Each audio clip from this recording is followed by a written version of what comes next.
आप सभी को नमस्कार। दोस्तों, मेष राशि वाले जातकों का इस चैनल पे स्वागत है। इस वीडियो में हम आपको बताने वाले हैं हमारे जीवन को सबसे ज़्यादा प्रभावित करने वाले ग्रह देवगुरु बृहस्पति 11 मार्च को अपनी चाल परिवर्तित करने वाले हैं। इसका क्या परिणाम मेष राशि वाले जातकों के जीवन में मिलने वाला है, इस वीडियो में ये जानकारी हम आपको देने वाले हैं। तो देखिए, सौभाग्य, संपदा, मान सम्मान और धन को देने वाले ग्रह देवगुरु वक्री चाल चल रहे थे। तो 11 तारीख को सुबह 6 बजे मिथुन राशि में इनकी चाल मार्गी प्रारंभ होने वाली है। गुरु मार्गी होते ही सीधी चाल में आते ही संपूर्ण प्रभावशाली अवस्था के साथ मिथुन राशि का परिणाम और अपनी दृष्टियों का संपूर्ण परिणाम देने में सक्षम होने वाले हैं। आने वाले 2 जून 2026 तक देवगुरु मिथुन में ही रहने वाले हैं। तो इस समयावधि में सभी राशि वाले जातकों के जीवन में अलग अलग प्रभाव मिलने वाला है। मेष राशि वाले जातकों के जीवन में गुरु की बदल रही चाल किन मामलों में आपको शुभता देने वाली है, ये जानकारी हम आपको देने वाले हैं। बताई गई जानकारी आप लोगों के लिए चंद्र राशि के ऊपर प्रभावी रहने वाली है, तो आप इसे इसी आधार पर देखें। यदि आपके पास चंद्र राशि ना हो तो इसे आप अपनी नाम राशि के अनुसार भी सुन सकते हैं। अब देखिए, देवगुरु बृहस्पति आपकी कुंडली के लिए यानी मेष राशि के लिए भाग्य भाव के स्वामी और आपके व्यय भाव के स्वामी माने जाते हैं। जब भी कोई भी ग्रह वक्री होता है, ये वक्री अवस्था में प्रारंभ हुए जनवरी की शुरुआत से ही, तो ये आपके जीवन में कई मामलों में लगातार अनिश्चितता और आपके जीवन में उतार चढ़ाव की अवस्था बना रहे थे। देवगुरु बृहस्पति वक्री हुए तो आपकी राशि के तीसरे भाव में मौजूद होकर तृतीय भाव का भी परिणाम दे रहे थे और दूसरे घर का भी परिणाम ये दे रहे थे। मेष राशि वाले जातकों के जीवन में कई मामलों में आपको कर्म क्षेत्र में, मानसिक रूप से, रिश्तों के मामले में, धन के मामले में लगातार उतार चढ़ाव की अवस्थाओं का सामना जीवन में करना पड़ा। यहां पर गुरु की प्रारंभ हुई सीधी चाल क्या परिणाम अब आपको देने वाली है। दोस्तों, बताई गई जानकारी आपके चंद्र राशि के ऊपर प्रभावी रहने वाली है, आप इसे इसी आधार पर देखें। मेष राशि वाले जातकों के तृतीय भाव में 11 तारीख को देवगुरु मार्गी होने वाले हैं। कुंडली के तीसरे भाव से साहस और पराक्रम के बारे में, छोटे भाई बहनों के बारे में, मानसिक संतुलन, धैर्य और छोटी यात्राओं के बारे में विचार करते हैं। यहाँ पर देवगुरु बृहस्पति प्रभावशाली अवस्था में होते ही पंचम दृष्टि आपके वैवाहिक भाव पर डालने वाले हैं, 7वीं दृष्टि आपके राशि के भाग्य भाव पर डालने वाले हैं, 9वीं दृष्टि आपके राशि के 11th हाउस यानी आपके लाभ भाव पर डालने वाले हैं। सबसे पहले मेष राशि वाले जातकों के जीवन में गुरु का पराक्रम घर में मार्गी होने से पुराने समय से किसी भी कार्य को लेकर उत्साहहीनता या मनोबल की कमी का यदि आप सामना कर रहे हैं, आपके आत्मविश्वास में वृद्धि प्रबल रूप से आपको मिलने वाली है। देवगुरु बृहस्पति के मार्गी होने से मेष राशि वाले जातकों के जीवन में भाग्य का समर्थन पर्याप्त रूप से आपको मिलने वाला है। देवगुरु बृहस्पति आपके भाग्य भाव के स्वामी होकर आपके तीसरे भाव में मौजूद होकर अपनी 7वीं दृष्टि से आपके भाग्य भाव को देखने वाले हैं। अतः इस समयावधि में मेष राशि वाले जातकों के कर्म क्षेत्र के मामले में प्रबल शुभता मिलने वाली है। चाहे आप नौकरी पेशा हैं, चाहे आपका जुड़ाव व्यापार के मामले में है, वर्तमान समय में मेष राशि वाले जातकों के जीवन में की गई मेहनत का भरपूर परिणाम आपके जीवन में प्राप्त होने की संभावना, परिणामों में वृद्धि की संभावना प्रबल रूप से रहने वाली है। देवगुरु की प्रभावशाली अवस्था होने की वजह से वर्तमान में व्यापारी जातकों के जीवन में व्यापार में नए आइडियाज इन्वॉल्व होने की संभावना और अपने मन के द्वारा निर्णय लेकर व्यापार को अगले स्तर पर ले जाने के लिए आप जीवन में प्लानिंग करने वाले हैं, योजना बनाकर काम करने वाले हैं और आपको इसमें सफलता मिलने वाली है। वर्तमान में देवगुरु बृहस्पति की जो प्रभावशाली अवस्था रहने वाली है, जो आपके नवम घर को प्रभावित करने वाली है, इसकी वजह से मेष राशि वाले जातकों के जीवन में वर्तमान में नई अपॉर्चुनिटीज कर्म क्षेत्र के मामले में मिलने वाली है।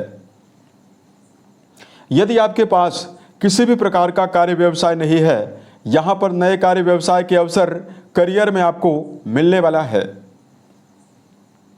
दूसरा बड़ा बेनिफिट आपको यह मिलने वाला है, गुरु की पंचम दृष्टि आपके राशि के 7वें भाव पर यानी आपके वैवाहिक भाव पर जाने वाली है।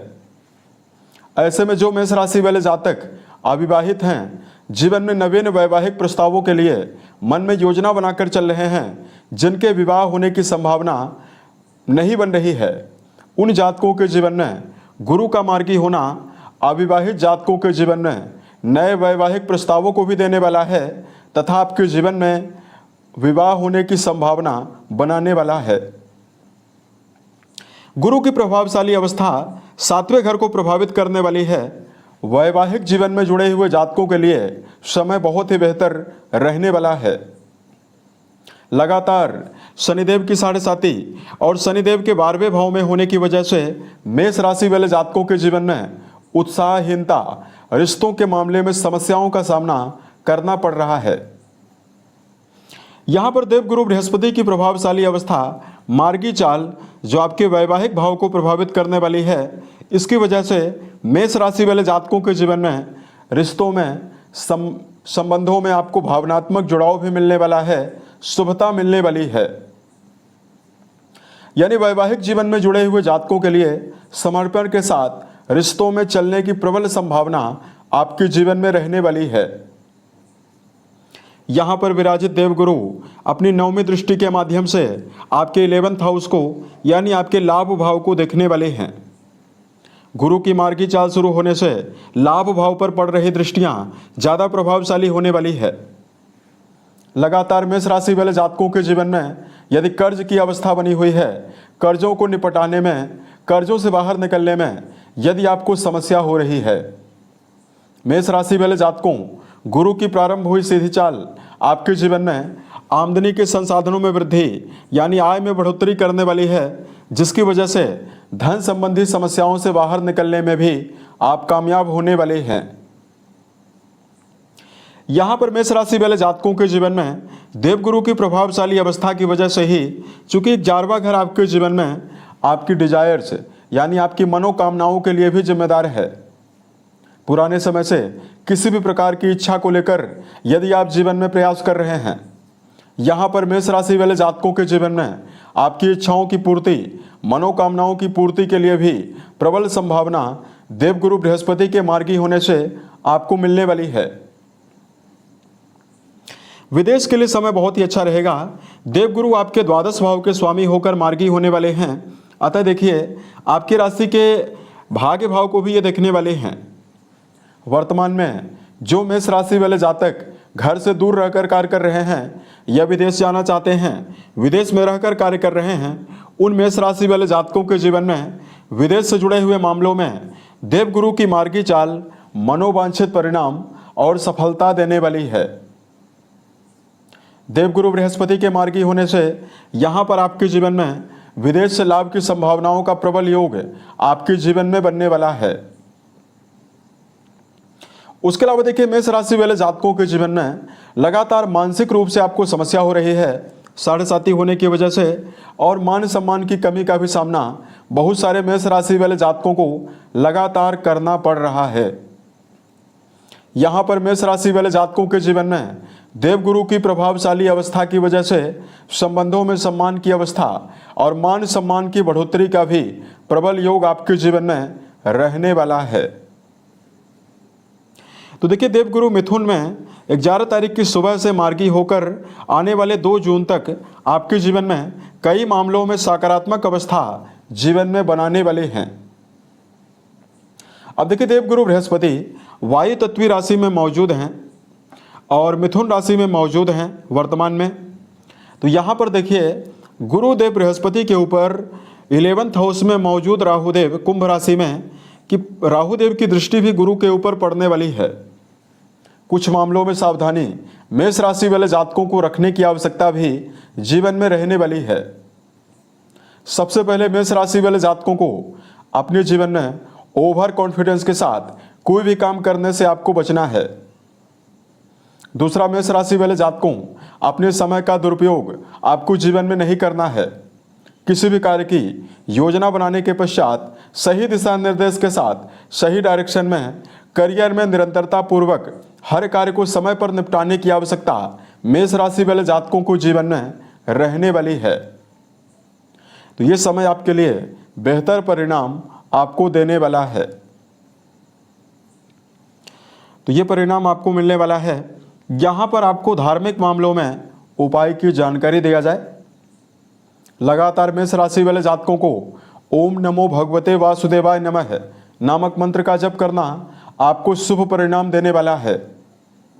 दूसरा, मेष राशि वाले जातकों बृहस्पतिवार के दिन बेजुबान जानवरों में गायों के लिए या गौशाले में जाकर यदि आप हरे चारे का प्रबंध करते हैं तो आपको विशेष शुभता मिलने वाली है। उम्मीद है यह जानकारी मेष राशि वाले जातकों को बेहतर लगी।